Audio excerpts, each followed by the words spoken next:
Primeira pergunta que eu faço pode já dar um barulho, João Kleber, Certo. assim, que é, o que leva uma pessoa a ser morador de rua? É pobreza?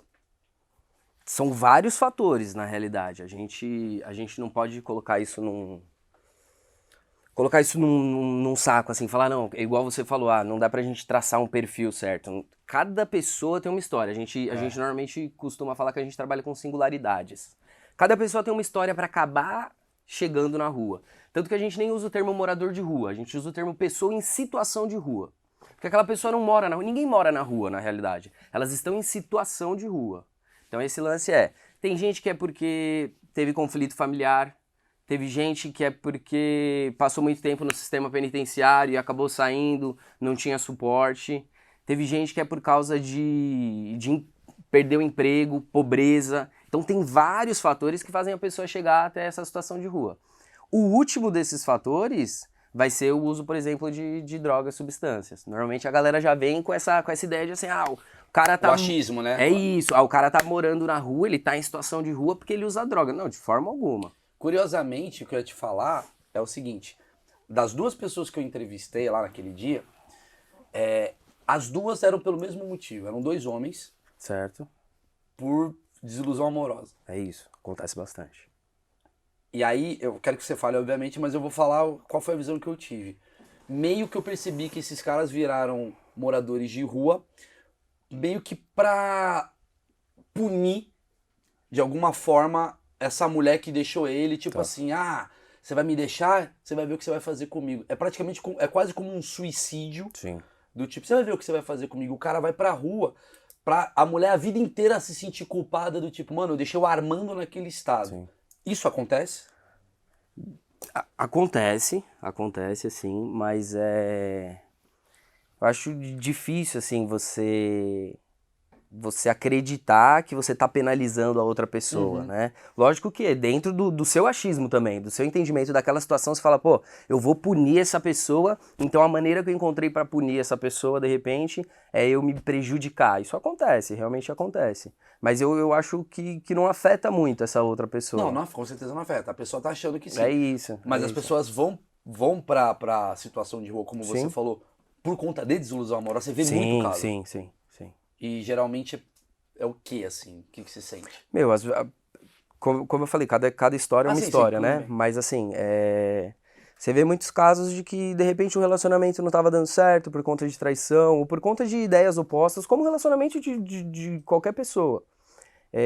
Às vezes eu não tenho um relacionamento muito bom, porque eu não tô num trampo legal, a gente não tem muita ideia, a gente não tá rolando mais aquela conversa, aquela troca, e de repente eu não tenho muita instrução, eu não tenho um apoio familiar.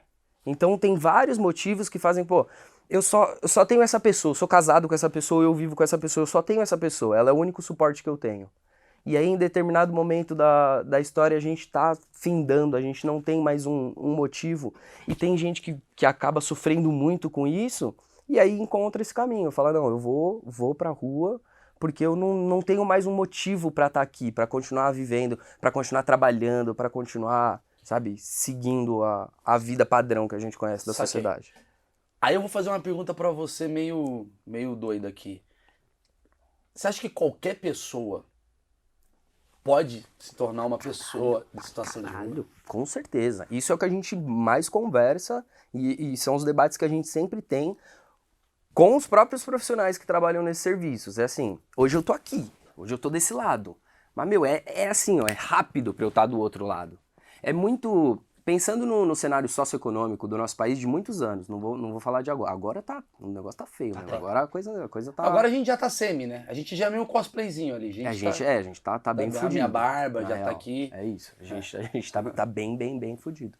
Mas é um lance que a gente sempre conversa. A gente sempre conversa que assim, se você for arrogante o suficiente pra achar que você tá num nível de que você nunca estará no lugar do outro, provavelmente você, em pouco tempo, estará no lugar do outro. Né? A gente tem muito esses debates entre nós como equipe. Porque pode ser vários motivos que façam com que eu chegue à situação de rua. Mas pode ser um motivo muito menor. Você mesmo deu o exemplo agora de uma desilusão amorosa. Quantos relacionamentos você não terminou na sua vida? Exato. Quantos relacionamentos, aliás, quantas vezes a outra pessoa já não terminou com você? Você não teve uma desilusão amorosa? É fácil dessa desilusão amorosa você parar de trabalhar por causa dessa desilusão amorosa. Uma depressão e entre outros transtornos que você pode desenvolver ali. E aí, quando você percebe, você já tá naquela situação. Caralho, tu chegou a ver, assim, algum caso que você pode comentar com a gente, do tipo, cara, peguei um cara que era dono da IBM. Você fala, não isso, mas assim, coisas assim normais, cara, assim, consideradas normais. Eu conheci engenheiros civis, eu conheci policiais civis, policiais militares, que querendo ou não, a gente é um cargo, pensando nesse específico, nesse lance do policial militar, por exemplo, o cara fez um concurso para chegar ali, ele tem uma certa estabilidade depois de um tempo trabalhando. Concurso público, né? Então não é tão simples assim chegar a esse ponto, mas também não é tão difícil. O cara era policial? Sim. E ele se tornou, você sabe o motivo pela qual? Vários motivos. O primeiro foi esse de desilusão amorosa. Na realidade, começou tudo com, né, as histórias que ele conta pra gente, começou tudo com você tá focado ali fazendo a sua função, e aí, pô, policial civil, ou policial militar, vamos pensar, ou civil, você tá dando a cara a tapa, todo dia ali na sociedade, você não recebe um salário excelente, né? Justo, você não recebe um salário justo, e aí começa a aparecer ali um arrego, um acordo, um esquema, e aí você começa a entrar nesse acordo, nesse esquema, e aí você começa a ver que você consegue levantar uma grana com isso. E aí você começa a levantar uma grana com isso, só que pra você fazer esse acordo, esse esquema, você já não tá mais todo dia em casa de noite, você já não tá mais com a sua companheira todo dia, com seus filhos em casa. E aí você começa a ficar mais nessa vida louca aqui de esquema, de acordo, de vamos pra cima, vamos tentar fazer isso, vamos tentar fazer aquilo, junto com outros profissionais ali. E aí você acaba, principalmente a galera que trabalha, né, nesse lance da segurança pública, como lida muito com substâncias, você acaba também ali usando uma paradinha ou outra. Você tem acesso, né? É isso, você tem acesso pra caralho, né? E aí você vai crescendo nisso, e aí nesse meio do caminho, você tá tanto tempo fora de casa, sua companheira já não sabe, não tá mais aquele feeling, aquele relacionamento já não tá mais acontecendo, e de repente ela decide se separar de você. Uhum. Bacana, você vai, aluga um outro espaço, vai morar em outro lugar, vai fazer outra coisa. E aí nesse meio do caminho, com esse acordo, com esse negócio, então você esquece que você tem que trabalhar, por exemplo.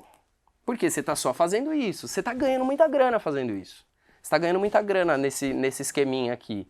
E aí, pô, você acabou deixando de seguir as suas funções, até chegar um determinado momento que você foi, por exemplo, exonerado. Porque você não ia mais, você não batia mais seu ponto, você não tava lá na sua função. E quando você tava além, né? Você tava muito, muito louco, vamos dizer assim. E aí uma coisa foi levando a outra e você chegou a estar nessa situação. Quando você percebe, você já tá lá, cara.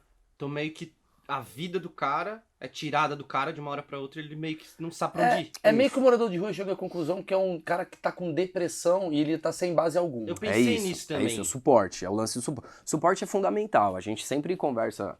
Suporte, às vezes, não só familiar. Suporte familiar, sem dúvida nenhuma, é muito bom. Depende, porque a gente tem famílias aí que, convenhamos, não ajudam em nada. Muito pelo contrário, elas vão te excluindo. Sim. Mas, se você tem um suporte, seja de família, seja de amigos, você precisa ter uma rede. A gente sempre fala de rede, de trabalhar em rede. E essa rede não precisa ser necessariamente a família. Pode ser os amigos e, de repente, os serviços que a prefeitura ou ONGs fornecem e tal, porque você já não tem mais aquele suporte dentro de casa. Se você tem esse suporte, é mais difícil você chegar nessa situação. Se você não tem esse suporte, ou você não conhece, ou você não busca por N motivos, é mais fácil você chegar nessa situação.